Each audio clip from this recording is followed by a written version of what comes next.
ಎಲ್ಲರಿಗೂ ನಮಸ್ಕಾರ. ಇಂದಿನಿಂದ ಮುಂದಿನ 24 ಗಂಟೆಗಳಲ್ಲಿ ಈ 6 ರಾಶಿಯವರಿಗೆ ರಾಜಯೋಗ ಶುರುವಾಗ್ತಾ ಇದೆ. ಇವರ ಜೀವನವೇ ಬಂಗಾರವಾಗತ್ತೆ. ಶನಿದೇವರ ಕೃಪೆಯಿಂದ ರಾಜಯೋಗ ಪ್ರಾಪ್ತಿಯಾಗತ್ತೆ. ಮುಂದಿನ 10 ವರ್ಷಗಳು ಮುಟ್ಟಿದೆಲ್ಲ ಬಂಗಾರವಾಗಲಿದೆ. ತುಂಬಾನೇ ಅದೃಷ್ಟವಂತರು ಅಂತಾನೆ ಹೇಳಬಹುದು. ಹಾಗಾದ್ರೆ ಅದೃಷ್ಟವಂತ 6 ರಾಶಿಗಳು ಯಾವುದು ಅಂತ ಈ ವಿಡಿಯೋದಲ್ಲಿ ನೋಡೋಣ ಬನ್ನಿ. ಅದಕ್ಕೂ ಮೊದಲು ನೀವು ಕೂಡ ಶನಿದೇವರ ಭಕ್ತರಾಗಿದ್ರೆ ಈಗಲೇ ವಿಡಿಯೋಗೆ ಲೈಕ್ ಮಾಡಿ, ಹಾಗೆ ನಮ್ಮ ಚಾನೆಲನ್ನು ಸಬ್ಸ್ಕ್ರೈಬ್ ಮಾಡಿ, ಪಕ್ಕದಲ್ಲಿ ಬರೋ ಬೆಲ್ ಐಕಾನ್ ಕ್ಲಿಕ್ ಮಾಡಿ ಆಲ್ ಅಂತ ಸೆಲೆಕ್ಟ್ ಮಾಡ್ಕೊಳ್ಳಿ. ಈ 6 ರಾಶಿಯಲ್ಲಿ ಜನಿಸಿದವರಿಗೆ ರಾಶಿ ಮಂಡಲದಲ್ಲಿ ಆಗಿರುವ ಒಂದು ಅದ್ಭುತವಾದ ಬದಲಾವಣೆಯಿಂದಾಗಿ ತುಂಬ ಅದೃಷ್ಟದ ಫಲಗಳನ್ನು ಮುಂದಿನ 24 ಗಂಟೆಗಳ ಒಳಗಾಗಿ ಪಡೆದುಕೊಳ್ತಾ ಇದ್ದಾರೆ. ಹಾಗಾಗಿ 6 ರಾಶಿಯಲ್ಲಿ ಜನಿಸಿದವರಿಗೆ ಶುಕ್ರ ದೆಸೆ ಪ್ರಾರಂಭವಾಗ್ತಾ ಇದೆ. ಈ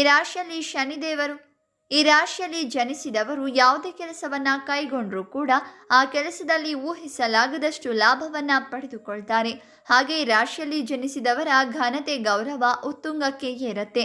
ಯಾರು ಕಾಣದಂತಹ ಸೌಭಾಗ್ಯವನ್ನ ಈ 6 ರಾಶಿಯಲ್ಲಿ ಜನಿಸಿದವರು ಪಡೆದುಕೊಳ್ತಾರೆ. ಇನ್ನು ಶನಿದೇವರ ಸಂಪೂರ್ಣ ಆಶೀರ್ವಾದವನ್ನ ಈ ರಾಶಿಯವರು ಪಡೆದುಕೊಳ್ತಾ ಇದ್ದಾರೆ. ಯಾಕಂದ್ರೆ ಮಾಡಿರುವ ಪಾಪಕರ್ಮಗಳನ್ನು ಅನುಸರಿಸಿ ಒಳ್ಳೆ ಜೀವನವನ್ನ ನೀಡ್ತಾ ಇದ್ದಾನೆ. ವೈವಾಹಿಕ ಜೀವನದಲ್ಲಿ ಯಾವುದೇ ರೀತಿಯ ಬಿರುಕು ಮನಸ್ತಾಪಗಳು ಹುಟ್ಟಿಕೊಳ್ಳೋದಿಲ್ಲ. ಈ ರಾಶಿಯಲ್ಲಿ ಜನಿಸಿದಂತಹ ಮಕ್ಕಳು ತುಂಬಾನೇ ಉತ್ತಮವಾದ ಭವಿಷ್ಯವನ್ನ ಪಡೆದುಕೊಳ್ತಾರೆ. ಮುಂದೆ ಬರುವ ಎಲ್ಲ ಪರೀಕ್ಷೆಗಳಲ್ಲೂ ಕೂಡ ಉತ್ತೀರ್ಣರಾಗ್ತಾರೆ. ಸಮಾಜದ ಉದ್ಧಾರಕ್ಕಾಗಿ ಕೆಲವು ಕಾರ್ಯಗಳನ್ನ ಕೈಗೊಳ್ತಾರೆ. ಇದರಿಂದ ಉತ್ತಮ ಹೆಸರನ್ನ ಪಡಿತಾ ಇದ್ದಾರೆ.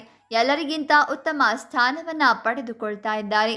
ಇಷ್ಟೆಲ್ಲ ಲಾಭವನ್ನ ಇಂದಿನಿಂದ ಮುಂದಿನ 24 ಗಂಟೆಗಳ ಒಳಗಾಗಿ ಪಡಿತಾ ಇರುವಂಥ ರಾಶಿಗಳು ಯಾವುದು ಅಂತ ನೋಡೋದಾದ್ರೆ ಮಕರ ರಾಶಿ, ಸಿಂಹ ರಾಶಿ, ಕನ್ಯಾ ರಾಶಿ, ತುಲಾ ರಾಶಿ, ವೃಶ್ಚಿಕ ರಾಶಿ, ಮಿಥುನ ರಾಶಿ.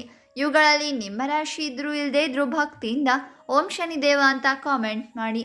ಹಾಗೆ ಈ ವಿಡಿಯೋವನ್ನು ಲೈಕ್ ಮಾಡಿ, ಶೇರ್ ಮಾಡಿ, ನಮ್ಮ ಚಾನಲನ್ನು ಸಬ್ಸ್ಕ್ರೈಬ್ ಮಾಡಿ.